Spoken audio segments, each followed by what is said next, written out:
Wanchung! Wow! Wonderful, wonderful speech. I felt hungry, right? I felt thirsty, right? Yeah. I felt love your speech.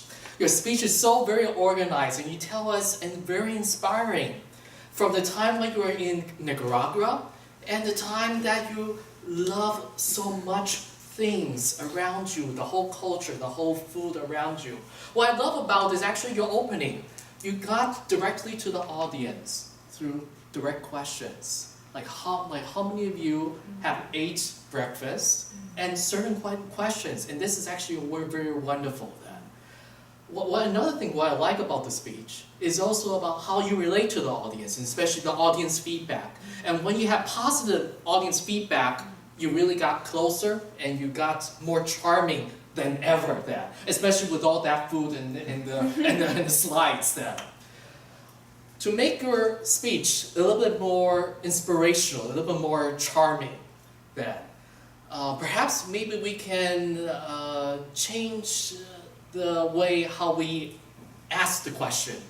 Because I kind of relate to your opening a lot. When I was in the United States, my first breakfast was fried chicken, Coke, as well as fried cheese as well. For lunch, it's also fried chicken, as well as fried cheese, and also Coke.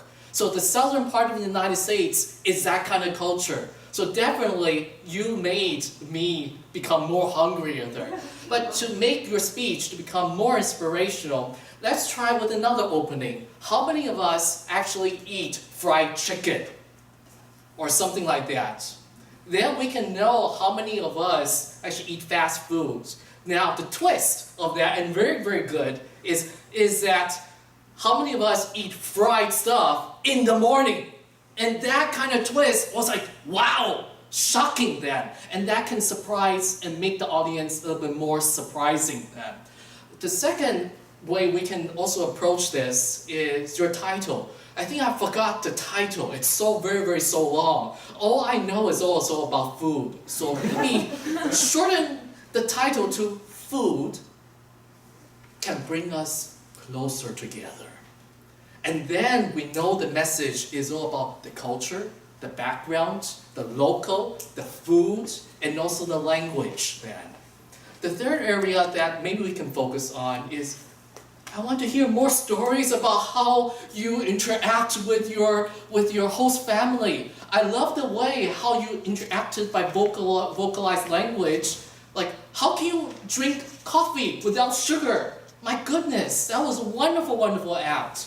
But how do you turn that around and to make your host family try to engage you a little bit more, and maybe more stories can involve that. For overall, I love your story. I love how the food, if we can work on the title, especially with the opening, a change in the opening, and maybe perhaps a way of a different story, then we can make the food more inspirational and more charming to us. And thank you so much for a wonderful story. Thank you.